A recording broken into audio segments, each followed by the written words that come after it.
Dear friends, our next article is chemiosmosis in photosynthesis.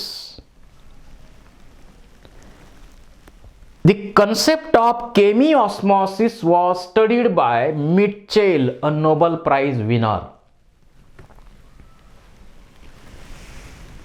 Basic concept of chemiosmosis is movement of proton from higher proton gradient to lower proton gradient. At that time, energy is released which is used in synthesis of ATP. एका बाजूला प्रोटॉनचं gradient वाढवलं जातं, दुसऱ्या बाजूला प्रोटॉनचं gradient कमी केलं जातं आणि प्रोटॉनची मोमेंट हायर प्रोटॉन ग्रॅडियंट कडून लोअर प्रोटॉन ग्रॅडियंट कडे होत असताना जी एनर्जी रिलीज होते ती एनर्जी एटीपी सिंथेसिस साठी वापरली जाते. हा तो बेसिक कन्सेप्ट आहे. क्लोरोप्लास्ट मध्ये थायलॅकॉइड आहे. हा एक थायलॅकॉइड आपण एनलार्ज केलेला आहे. This is a membrane of थायलॅकॉइड.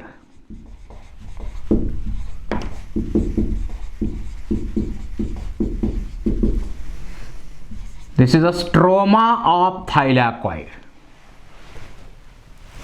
and this inner part is lumen of thylakoid. आपल्याला तर माहित आहे मेम्ब्रेन मध्ये लिपिडचे दोन लेयर असतात. हे मेम्ब्रेन आहे थायलॅकॉइडचं आणि या मेम्ब्रेन मध्ये या पोझिशनला एक पिगमेंट सिस्टीम आहे. तिचं नाव आहे फोटोसिस्टीम सेकंड आणि फोटोसिस्टीम सेकंडचं ट्रॅपिंग सेंटर आहे P680. या P680 बरोबरच O2 इव्हॉल्विंग कॉम्प्लेक्स सुद्धा असोसिएटेड आहे. This O2 evolving complex contains Mn++ Cl- Ca+ आणि हे O2 evolving complex photolysis of water शी रिलेटेड आहे. It is responsible for photolysis of water. या थायलॅकॉइड मेम्ब्रेन मध्ये सायटोक्रोम कॉम्प्लेक्स आहे. सायटोक्रोम B6 टू सायटोक्रोम F ते कॉम्प्लेक्स आहे इथं. त्याचबरोबर या मेम्ब्रेन मध्ये आणखी एक फोटोसिस्टीम आहे. फोटोसिस्टीम first and trapping centre of फोटोसिस्टीम first is P700. He फोटोसिस्टीम first आहे आणि या फोटोसिस्टीम फर्स्टच्या आउटर साइडला इथं मेम्ब्रेनच्या आउटर साइडला इथं NADP रिडक्टेज एन्झाईम आहे. NADP रिडक्टेज हे एन्झाईम आहे. त्याचबरोबर या थायलॅकॉइडच्या मेम्ब्रेन मध्ये F0 और F0 F1 पार्टिकल सुद्धा आहे. दिस इज अ F0 और F0 F1 पार्टिकल. आणि अशा प्रकारचं हे सगळं कॉम्प्लेक्स या थायलॅकॉइडच्या मेम्ब्रेन मध्ये आहे. जसा एखादा डॅम आपण बांधतो, डॅमचं कन्स्ट्रक्शन करतो, तर नद्यांमधून येणारं पाणी आपण डॅम कन्स्ट्रक्ट करून अडवतो. तसं इथं केलं जात आहे. कोयना डॅम, नदीमधून येणारं पाणी तिथं अडवलं, कोयना डॅम बनला आणि त्या डॅमला मोठा बोगदा पाडलाय आपण, टनेल बनवलाय आणि त्या टनेल मधून प्रेशरनं पाणी पुढं नेलंय आणि हे पाणी एका टर्बाईनवर आपण पाडतो. त्यामुळं टर्बाईन फिरतं आणि इलेक्ट्रिक एनर्जी जनरेट केली जाते. असे हायड्रो इलेक्ट्रिक पॉवर मोठ्या प्रमाणावर आपल्याकडं कोयना डॅमच्या ठिकाणी किंवा अन्य ठिकाणी देशात बनते. इथं सुद्धा हायर प्रोटॉन ग्रॅडियंट कडनं प्रोटॉनची मोमेंट लोअर प्रोटॉन ग्रॅडियंट कडे होते आणि त्या दरम्यान रिलीज होणारी जी एनर्जी आहे ती एटीपी बनवण्यासाठी वापरली जाते. आता या ल्युमेनमध्ये प्रोटॉनचं ग्रॅडियंट वाढवायचं आहे आणि वाढवण्यासाठी महत्वाची दोन कारणं आहेत. दोन कारणं आहेत की त्या दोन कारणांमुळं या ल्युमेनमध्ये प्रोटॉनचं ग्रॅडियंट वाढतं. आपल्याला आतलं प्रोटॉन ग्रॅडियंट वाढवायचं आहे आणि स्ट्रोमाचं प्रोटॉन ग्रॅडियंट कमी करायचं आहे. तर प्रोटॉन ग्रॅडियंट आतलं कसं वाढतं ते अगोदर आपण पाहू. You know, O2 evolving complex which is associated with photosystem second. या ठिकाणी फोटोलिसिस ऑफ वॉटरची प्रोसेस होते. वॉटरचं स्प्लिटिंग होईल आणि H+ OH- तयार होतील.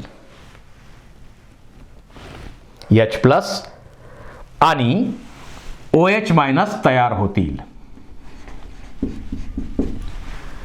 म्हणजे फोटोलिसिस झाल्यामुळं H+ ग्रॅडियंट या ठिकाणचं वाढलं वाढलं वाढलं वाढलं वाढलं. याप्रमाणे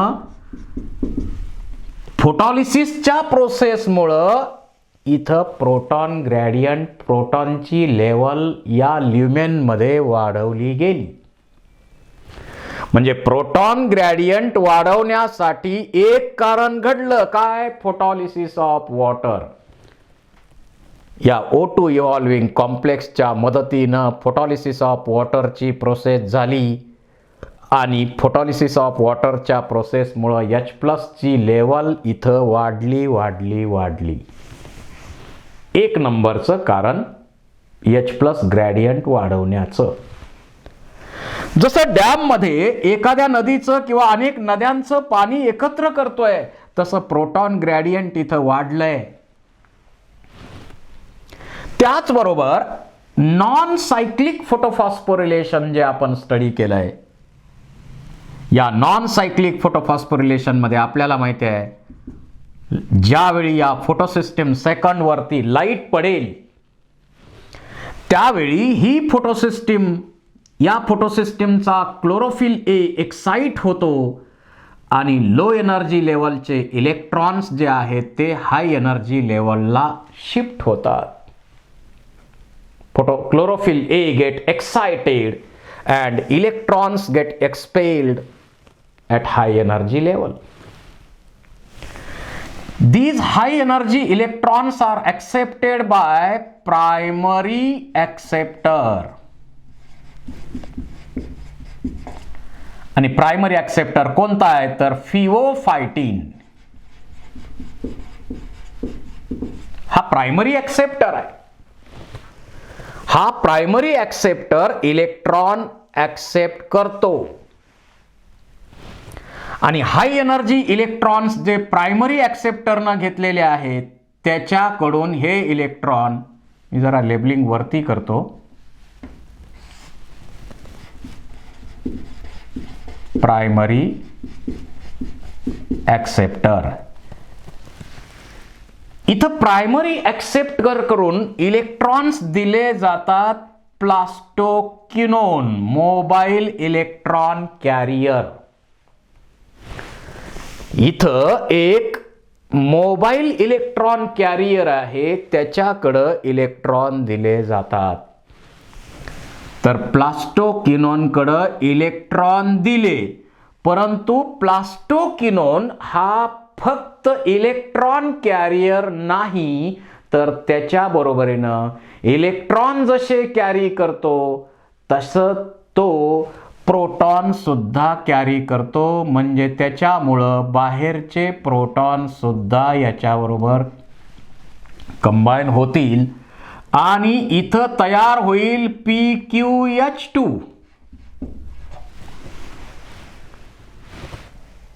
PQH2 तयार होईल. पुन्हा जे इलेक्ट्रॉन्स आहेत ते सायटोक्रोम सिस्टीमला दिले जातील आणि प्रोटॉन जे आहेत ते आत ट्रान्सपोर्ट केले जातील आणि PQH2 पासून पुन्हा PQ बनेल. This PQ is associated with cytochrome system. तो काय फार वेगळी ठिकाणी नाही आहे, तो याच्या बरोबरच असोसिएटेड आहे. तर इथून प्रोटॉन आत ट्रान्सफर केले जातात आणि इलेक्ट्रॉन जे आहे ते PQ कडून या सायटोक्रोम B6 सायटोक्रोम F कॉम्प्लेक्सला दिले जातात. सायटोक्रोम F कडून इलेक्ट्रॉन्स दुसरा एक इलेक्ट्रॉन कॅरियर आहे प्लास्टोसायनिन, कॉपर कंटेनिंग पिगमेंट. त्याच्याकडे इलेक्ट्रॉन दिले जातात आणि हे इलेक्ट्रॉन शेवटी फोटोसिस्टीम फर्स्ट कडे येतात. म्हणजे फोटोसिस्टीम फर्स्ट एक्साइट झाली, क्लोरोफिल ए तिचा एक्साइट झाला, इलेक्ट्रॉन हाय एनर्जी लेवलला गेले आणि ते इलेक्ट्रॉन प्रायमरी ॲक्सेप्टर कडनं प्लास्टोकिनोन कडनं शेवटी इकडं सायटोक्रोम सिस्टीम कडे दिले जातात. प्लास्टोकिनोन हा जसा इलेक्ट्रॉन कॅरियर आहे तसा तो प्रोटॉन कॅरियर सुद्धा आहे. त्यामुळं स्ट्रोमा मधले H+ तो इकडं ट्रान्सपोर्ट करतो ल्युमेन मध्ये आणि इलेक्ट्रॉन या कॅरियर्सकडे देतो. या सायटोक्रोम B6 टू सायटोक्रोम F आणि या कॅरियर्स मधून इलेक्ट्रॉन दिले जातात प्लास्टोसायनिन कडे आणि प्लास्टोसायनिन कडून इलेक्ट्रॉन दिले जातात फोटोसिस्टीम फर्स्ट कडे. हे दुसरं कारण आहे की ज्या कारणामुळं प्रोटॉन ग्रेडियंट या ठिकाणचं वाढणार. H+ gradient of lumen get increased due to non-cyclic photophosphorylation. ह्या प्लास्टोकिनोन इलेक्ट्रॉन जसा कॅरी करतो तसे